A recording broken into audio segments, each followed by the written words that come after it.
Backstage.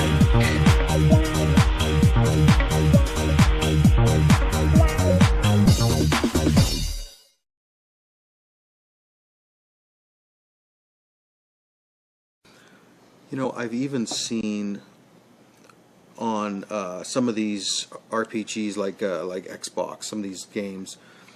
There's some of them have gone. Obviously, what do they call that? They've gone onto the net, and with these servers, and you've got groups of people that have formed teams, and they actually have the ability to record their session in a sense. So they have the ability to go into world number 2 and actually play in it and then record that, and then they become the RPGs, you know, and then they can go back in again and play as another player, and anybody else can. And oh, there's me running down the. I remember I ran down the hill, and I watch this. I'm going to shoot that guy. And so now, yeah, the world is created for you, and this was a shoot 'em up game, so all the weapons are created and what have you. But still, think of how cool that must be for someone to be able to do that.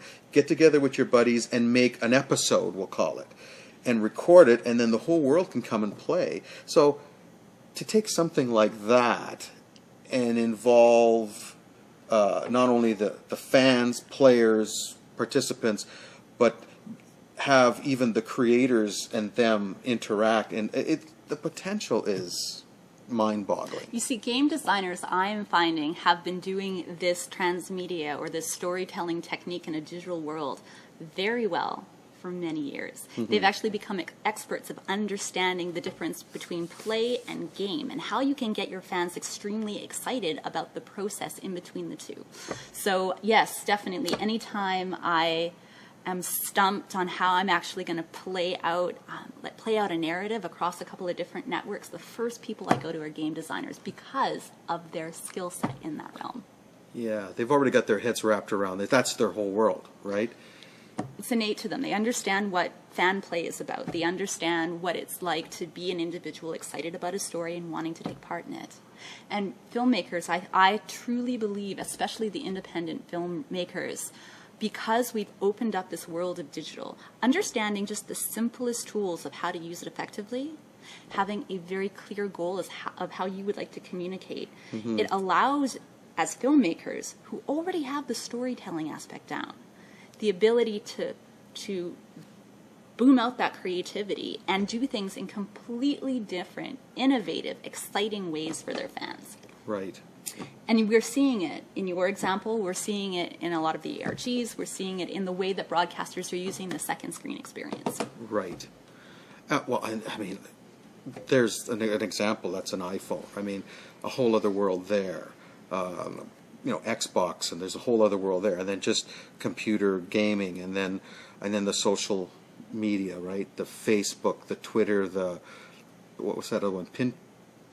Pinterest, yeah. LinkedIn. Oh God, we could go on for like days about the video structures, the Vimeos, the YouTubes, the blog, Reels, the podcasts, you know, it's funny. There were so many different ways of actually utilizing these tools that I actually took a web series that I was working with and tried to do an infographic where I was able to take one character and one scene and one micro aspect of that story and see how many ways I could tell it in different media, how many ways we could promote it, how many ways could we tell it, how many ways could we engage completely different fan bases around it. And I think I came up with something along the lines of 30 different distinctly different areas where you could bring that. Right. And the reason that I could do that is because we now have an open creativity. We have, the digital realm has opened up so many doors for us. And just understanding the basics, just really simple basics, which I find most individuals get tied up on, don't you think? Like, it's freaky to have to kind of go on a new platform and learn it in order to use it properly. That is the feedback that I get. And I mean, you know, if some of the viewers want to tell us, message us, you know, in the blog, and And I'm certainly, the reason I chose the blog was basically it was easy, Yeah. and there was a built-in way for interaction.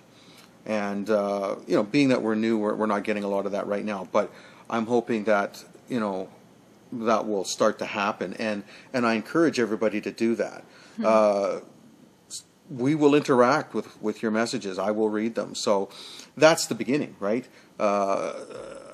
It's a whole new world. It really is, and but it's intimidating. It is. And we need to try and show people that really, and they think it's going to be millions. Well, it's not cheap. To get it done, at first, you've got to pay these people yourself, and people that have taken the time to learn all of this. You deserve to be paid a good wage. But once it's in place, it really doesn't cost that much. And the thing is, it's revenue generating, because once your community is in place, you've got people coming to your various sites.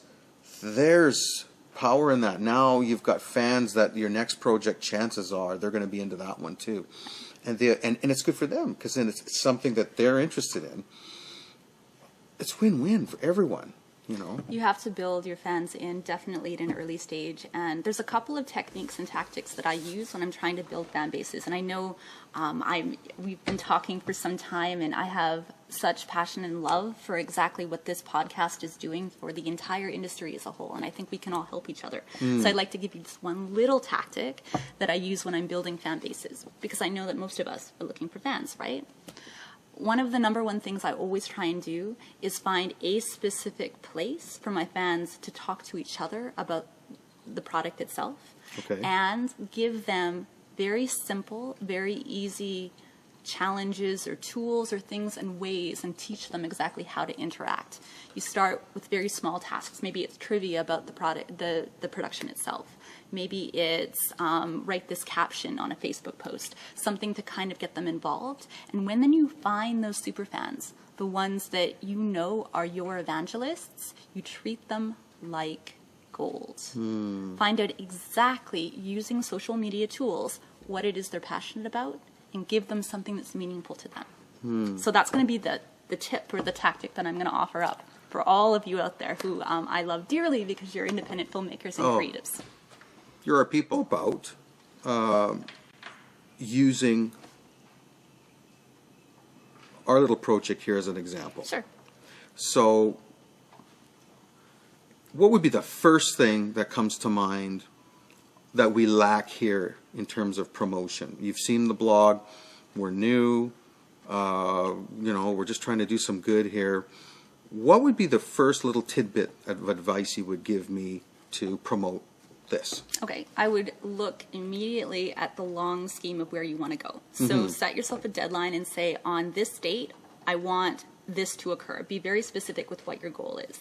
Then I would probably put about a third of it in research. Research is, who can I partner with? Who would be interested in the material? Who is actually out there doing something similar to what I'm doing? So that would be number one. Once you've found the right partners, then they're going to be the support system you need to bring it to the next level in promotion.